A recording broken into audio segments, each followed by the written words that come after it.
City Public School. Today we will discuss the second chapter of class 10th, magnetic effect of electric current. Guys, in the first chapter we have discussed about electric current, and the second chapter we will discuss today magnetic effect of electric current. Let us know what is magnetic effect of electric current. Guys, अगर हम बात करें magnetic effect of electric current, MEEC का मतलब क्या होता है कि when magnetic field is detected due to the flowing of electric current. That is known as magnetic effect of electric current. It means कि जब कहीं अगर करंट फ्लो हो रहा हो और उस करंट फ्लोइंग की वजह से अगर वहां पे मैग्नेटिक प्रॉपर्टी जनरेट होने लगे तो ऐसा इफेक्ट क्या कहलाता है? Magnetic effect of electric current. For example अगर हम बात करें, अगर हम सपोज करिए कोई एक वायर ले लें जहां से करंट फ्लो हो रहा है, ये वायर है, यहाँ पे करंट फ्लो हो रहा है और इस कंडीशन में काफी देर करंट फ्लो होने के बाद इसके आसपास के एरिया में अपने आप मैग्नेटिज्म जनरेट हो जाता है. क्या जनरेट हो जाता है? मैग्नेटिज्म जनरेट हो जाता है, मतलब मैग्नेटिक प्रॉपर्टी जनरेट हो जाती है. इसी को कहा जाता है magnetic effect of electric current. अगर कहीं वायर में करंट फ्लो हो रहा है और यहाँ पे हम एक कंपास रखें तो इस कंपास को रखने पे हम पाते हैं कि इस कंपास का जो नीडल है वो डिटेक्ट होने लगता है. कंपास के नीडल डिटेक्ट होने का मतलब कि वहां पे क्या जनरेट हो गया है? Magnetic effect. क्लियर? इसका मतलब क्या? Magnetic effect of electric current क्या होता है कि जब इलेक्ट्रिक करंट की वजह से क्या जनरेट हो जाए? मैग्नेटिज्म जनरेट हो जाए, तो उसे कहेंगे magnetic effect of electric current. एक और चीज है, अपने इस चैप्टर में हमें यही पढ़ना है, इसी इफेक्ट के बारे में पढ़ना है. अभी तक क्लास सिलेबस जो था 2019 मतलब 2020 के पहले का जो सिलेबस था उसमें एक और इफेक्ट पढ़ना था, जिसका नाम था इलेक्ट्रोमैग्नेटिक इंडक्शन. इलेक्ट्रोमैग्नेटिक इंडक्शन क्या होता है? इलेक्ट्रोमैग्नेटिक इंडक्शन में क्या होता है कि करंट की वजह से, यहाँ पे करंट की वजह से मैग्नेट जनरेट होता है और इलेक्ट्रोमैग्नेटिक इंडक्शन में मैग्नेट की वजह से इलेक्ट्रिक करंट जनरेट होता है. क्लियर? कैसे? इसका एप्लीकेशन देख लेते हैं. यहाँ पे बताया गया था कि अगर सपोज करिए कोई एक कॉइल आपके पास है और इस कॉइल में एक बल्ब लगा हुआ है और इस कॉइल को अगर हम करंट कर देते हैं और उसके बाद यहाँ पे एक बार मैग्नेट लगा देते हैं, इसका एक नॉर्थ पोल है, दूसरा साउथ पोल है. इस कंडीशन में अगर इसको स्टेबल रखें और इस मैग्नेट को इस तरीके से मूव कराएं जिससे यहाँ टच ना कर पाए, इस कॉइल पर टच ना कर पाए, अगर इसको मूव कराएं तो देखते हैं कि अपने आप कुछ देर बाद कॉइल में करंट जनरेट होने लगेगा, मतलब इस पूरे वायर में करंट जनरेट होने लगेगा और ये बल्ब जलने लगेगी. क्लियर? ये बात समझ में आ गई? या तो एक कंडीशन और है कि अब इसको स्टेबल रख दें, इस मैग्नेट को स्टेबल रखें, मतलब इसको स्थिर रखेंगे, ऐसे रहेगा, और इस कॉइल को हम इस तरीके से रब कराएं, मूव कराएं, इसके आसपास मूव कराएं, तो कुछ देर के बाद अपने आप इसमें करंट जनरेट हो जाएगा और इसे ही कहा जाता है इलेक्ट्रोमैग्नेटिक इंडक्शन. मतलब कि मैग्नेट की वजह से करंट जनरेट होगा तो इलेक्ट्रोमैग्नेटिक इंडक्शन, और करंट की वजह से मैग्नेट जनरेट होगा तो magnetic effect of electric current. But हमारे आज के मतलब इस साल के सिलेबस में इसके बहुत कम इफेक्ट देखने को मिलेंगे, इसलिए हम इसको ज्यादा ध्यान नहीं देंगे. मतलब ये अब जान लीजिए, देखिए इसको हमें पढ़ना नहीं है, हमारे सिलेबस में नहीं है, लेकिन ये हमारे सिलेबस में और ये हमें समझना है. क्लियर? तो आइए चलते हैं एक बार अपने मैग्नेटिक प्रॉपर्टी पे. मैग्नेट क्या होता है आप समझ गए, magnetic effect of electric current chapter का मतलब. आइए समझते हैं कि मैग्नेट जैसा वर्ड आया कहां से. तो गाइस ये एक स्टोरी है, एक टर्की एक कंट्री है, वहां पे एक सिटी है जिसका नाम है मैग्नेशिया, और उस मैग्नेशिया सिटी में ऐसा माना जाता है, लोग ऐसा मानते हैं कि उस मैग्नेशिया शहर में एक शेफर्ड था. शेफर्ड मींस गडरिया यू कैन से, और वो जो कि अपना वो चलाते हैं, पास्चर करते हैं, अपने फ्लॉक्स को पास्चर कर रहा था वो जंगल में जाकर के. तो वहां पे एक्चुअली उस टाइम पे जो लोग थे वो आयरन का जो है स्लीपर पहना करते थे, जो चप्पल पहनते थे वो आयरन मतलब लोहे का हुआ करता था. तो वो एक दिन जा रहा था चलाने, तो देखा कि कोई एक चीज थी उस जंगल में उसकी चप्पल से चिपक गई. तो वो बड़ा शॉक्ड हुआ कि यही चीज हमारे चप्पल में क्यों चिपकी, कोई और चीज, इतनी सारी चीजें हैं, लीव्स हैं, मिट्टी है और बहुत सारी चीजें, वो क्यों नहीं चिपकी, यही क्यों चिपकी.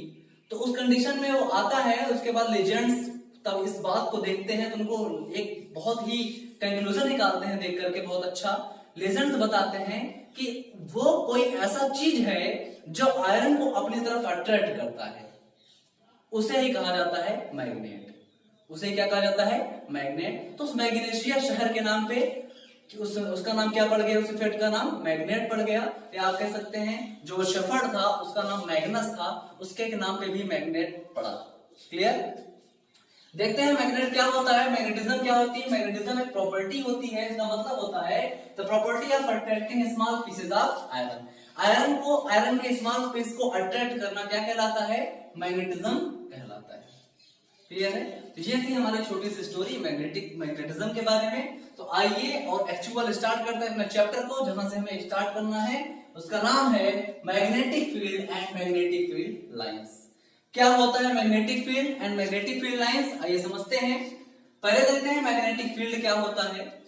The space around the magnet in which the force of attraction and repulsion due to the magnet can be detected is called magnetic field. इसके जानने से पहले एक छोटा सा टॉपिक और समझ लेते हैं, जिसका नाम है मैग्नेट। मैग्नेट आप जानते हैं, मैग्नेट टू टाइप्स के होते हैं मेनली। एक होता है नेचुरल मैग्नेट, एक होता है artificial magnet. Natural magnet and artificial magnet. Natural magnet कैसे होते हैं, नेचुरल मैग्नेट इर्रेगुलर शेप के होते हैं और वीक होते हैं, जबकि आर्टिफिशियल मैग्नेट स्ट्रांग होते हैं और रेगुलर शेप के होते हैं। ये आर्टिफिशियल मैग्नेट तीन टाइप के होते हैं। पहला है बार मैग्नेट, दूसरा है निडल मैग्नेट और तीसरा है कंपास। ठीक है? तो अभी हमारे चैप्टर में हमें मेनली पढ़ना है किस मैग्नेट के बारे में, बार मैग्नेट के बारे में। क्लियर है? तो आइए समझते हैं। अब हम चलते हैं अपने टॉपिक पे, मैग्नेटिक फील्ड क्या होता है। मैग्नेटिक फील्ड एक ऐसा फील्ड होता है जहां पे मैग्नेट की वजह से अट्रैक्शन और रिपल्शन जैसी प्रॉपर्टी हो। मैग्नेट की वजह से जब अट्रैक्शन और रिपल्शन होता है तो जिस फील्ड में, उसी फील्ड को कहा जाता है मैग्नेटिक फील्ड। जैसे अगर जहां पे हम हैं, सपोज कर ये रूम है, अगर इस पूरे रूम में अट्रैक्शन मतलब आयरन को यहाँ फीलिंग रखा जाए, आयरन का छोटा सा पीस रखा जाए और वो हमारी तरफ अट्रैक्ट हो जाए या हमसे दूर चला जाए, रिपेल हो जाए, तो यहाँ पे इसका मतलब क्या है, मैग्नेटिक फील्ड। और जहां पे आयरन अट्रैक्ट नहीं होगा वो मैग्नेटिक फील्ड नहीं होगा। इस रूम के बाहर रख दें, अगर नहीं हो रहा है ना अट्रैक्शन ना रिपल्सन, तो वहां मैग्नेटिक फील्ड नहीं है। और इस रूम में हो रहा है, पूरा रूम कैसा हो जाएगा, मैग्नेटिक फील्ड का रूम हो जाएगा। क्लियर है? देखते हैं कि मैग्नेटिक फील्ड क्या होता है, हम समझ गए। मैग्नेटिक फील्ड लाइंस क्या है, उन्हें हम देख लेते हैं। मैग्नेटिक फील्ड समझ गए, अब मैग्नेटिक फील्ड लाइन समझते हैं क्या होता है। The curve paths along which the iron filings arrange themselves due to the force of acting on them in magnetic field of bar magnet। किसी बार मैग्नेट की वजह से जिस पूरे एरिया में मैग्नेटिक फील्ड जनरेट होता है, फील होता है, वहां पे एक क्लोज एंड कर्व पाथ बन जाता है। उसी क्लोज एंड कर्व पाथ को कहा जाता है मैग्नेटिक फील्ड लाइंस। दोनों में आता समझिएगा। मैग्नेटिक फील्ड वो है जिस पूरे एरिया में अट्रैक्शन एंड रिपल्शन की प्रॉपर्टी जनरेट हो, और मैग्नेटिक फील्ड लाइंस वो है जिस एरिया में मैग्नेटिक फील्ड जनरेट हो रहा है, फील हो रहा है, उस एरिया में क्लोज एंड कर्व पाथ बन जाते हैं, उन्हें मैग्नेटिक फील्ड लाइन कहा जाता है।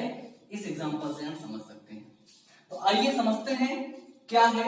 ये कोई एक बार मैग्नेट है जिसका एक पोल होता है नॉर्थ पोल, एक पोल क्या होता है, नॉर्थ पोल, और दूसरा है साउथ पोल। इस नॉर्थ पोल में हम देखें तो इस तरीके से रेज निकलती है क्लोज। देखिए यहां से निकली, फिर यहां से निकली, फिर यहां से, फिर यहां से, फिर यहां से, फिर यहां से, उसी तरीके से नीचे। मतलब कि हमें देख रहे हैं एक तरीके से कि ये जो पाथ है, ये जो लाइंस हैं, ये क्लोज्ड है, क्योंकि यहाँ पे और यहाँ पे क्लोज्ड है, और कर्व है, घूमी हुई है, कर्व है। इन्हीं लाइंस को क्या कहा जाता है, मैग्नेटिक फील्ड लाइंस। क्लियर? और ये जहां तक लाइंस फैली हुई हैं, ये पूरा फील्ड क्या कहलाएगा, मैग्नेटिक फील्ड। अब देखते हैं कि अगर यहां से करंट फ्लो हो रहा है, एक चीज हम इसमें बहुत आसानी से देख सकते हैं कि ये जो मैग्नेटिक फील्ड लाइंस जा रही हैं, कहां से कहां जा रही हैं, north pole to south pole, north pole to south. देखो एरोइज डायरेक्शन बना है, एरोइज डायरेक्शन बनने का मतलब कि north pole to south pole. Outside of the magnet, देखो यहां से भी निकल रही है, यहां से भी, यहां से भी, तो ये भी कहां निकल रही है, north pole to south pole, ऐसे निकल कर आती हैं और इस तरीके से अंदर चली जाती है। क्लियर? तो outside of the magnet the direction of magnetic field lines are north to south. पहला चीज। दूसरा, ये कैसी है, क्लोज्ड एंड कर्व है। इसे ही मैग्नेटिक फील्ड कहा जाता है, और इस जो लाइंस है इन्हें मैग्नेटिक फील्ड लाइन कहा जाता है। तो आइए समझते हैं properties of magnetic field lines. यही हमारे क्लास का सबसे इंपॉर्टेंट टॉपिक है जो हमें समझना है एग्जाम के पॉइंट ऑफ व्यू से। क्या होता है magnetic properties of magnetic field line? पहला प्रॉपर्टी है outside of the magnet north to south. मतलब कि मैग्नेट के आउटसाइड में जो मैग्नेटिक फील्ड लाइंस हैं उनका डायरेक्शन क्या है? North pole to south pole. North pole to south pole, हम देख रहे हैं ना, north pole to south pole. लेकिन अगर हम बात करें इन साइड की, जैसे आप देख रहे हैं कि north pole to south pole बाहर की तरफ आ रहा है, तो अगर यहाँ पे आ गई, देखो यहां से रेस चली, यहाँ पे एंट्री करी, तो अब ये यहां से जाएंगी कहां पे? यहां से फिर तो यहां आ जाएंगी, फिर से यहां जाएंगी, तभी तो फिर यहां पहुंचेंगी और फिर यहां से निकलेंगी। यहां से आएंगी, यहां से एंट्री करेंगे, यहां से आएंगी, यहां से एंट्री करेंगे और बाहर ऐसे निकलती रहेंगी। इसका मतलब कि outside of the magnet north to south, लेकिन अंदर inside of the magnet south to north, क्योंकि यहां से निकलेगा और यहां से उधर जाएगा तभी फिर यहां से निकलेगा। क्लियर है? तो outside of the magnet north to south and inside of the magnet south to north. तो inside of the magnet south to north किसका डायरेक्शन होता है? मैग्नेटिक फील्ड लाइंस का। क्लियर है? थर्ड प्रॉपर्टी देखते हैं, magnetic field lines are closed and curve. ये पहले बता चुके हैं मैग्नेटिक फील्ड लाइन कैसे होते हैं? क्लोज होते हैं और कर्व होते हैं, ये आपको दिख रहा है फिगर में। नेक्स्ट है strongest near the pole and weak for the magnet. मतलब अगर हम बात करें near the poles, magnetic field lines के दो पोल होते हैं, ठीक है? पहला पोल क्या है? नॉर्थ पोल, और दूसरा पोल क्या है? South pole. अगर हम बात करें पोल के पास में, तो मैग्नेटिक फील्ड लाइन स्ट्रांग होती हैं, और पोल से दूर, मतलब फॉर मैग्नेट से जितना दूर जाएंगे मैग्नेटिक फील्ड लाइन उतने ही वीक हो जाएंगे। मतलब यहाँ पे कोई अगर आयरन का टुकड़ा रखें, आयरन का फीलिंग रखें, तो जल्दी अट्रैक्ट होगा, यहाँ पे रखें तब जल्दी अट्रैक्ट होगा। ऑब्वियस सी बात है, यहाँ पे रखेंगे तभी जल्दी अट्रैक्ट होगा। क्यों? क्योंकि यहाँ पे मैग्नेटिक फील्ड लाइंस क्या है? स्ट्रांग है। मैग्नेटिक फील्ड लाइन जाता है तो फोर्स कैसा होगा? स्ट्रांग होगा, और यहाँ पे जल्दी से अट्रैक्ट हो जाएगा। जबकि दूर रखेंगे तो जल्दी से अट्रैक्ट नहीं होगा, तो यहाँ पे क्या हो जाएगा? वीक। क्लियर? तो पोल के पास में चाहे यहाँ पे रखें चाहे यहाँ पे, जल्दी अट्रैक्ट होगा, जितना दूर रहेगा उतना कम। यहाँ रखेंगे तो होगा ही नहीं। क्लियर है? इस तरीके से हम समझ सकते हैं मैग्नेटिक फील्ड लाइन के अंदर ही रखेंगे तभी अट्रैक्ट होगा, और बाहर रखेंगे तो अट्रैक्ट नहीं होगा। और अगर पोल के पास रहेगा ज्यादा से अट्रैक्ट होगा, और जितना दूर जाएगा अट्रैक्शन उतना ही कम हो जाएगा। क्लियर? नेक्स्ट है magnetic field lines never intersect each other, because if they do so, there would be two directions of magnetic field, that point is at which is absurd। इसका मतलब कि मैग्नेटिक फील्ड लाइंस कभी एक दूसरे को intersect नहीं करती। देखो, कभी भी एक दूसरे को इंटरसेक्ट नहीं करती। क्यों?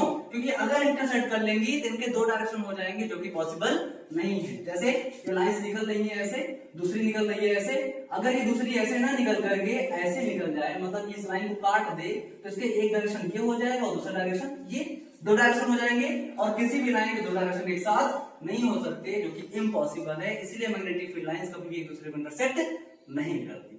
इसका एक और प्रॉपर्टी है, आपको बता दें, आप पहले से ही जानते होंगे कि नॉर्थ पोल और north pole like poles repel each other and unlike poles attract each other. इसे आप खुद लिख लेंगे, like poles repel each other, मतलब नॉर्थ टू नॉर्थ रहेगा तो अट्रैक्ट रिपेल करेगा एक दूसरे को, और नॉर्थ साउथ रहेगा तो क्या करेगा?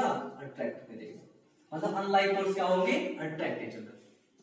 क्लियर है? तो आप स्क्रीनशॉट ले लीजिए, और आई होप आपको आज का ये क्लास बहुत आसानी से समझ में आया होगा। तब तक के लिए thank you so much. Next मिलते हैं जल्दी आगे क्लास में। Thank you.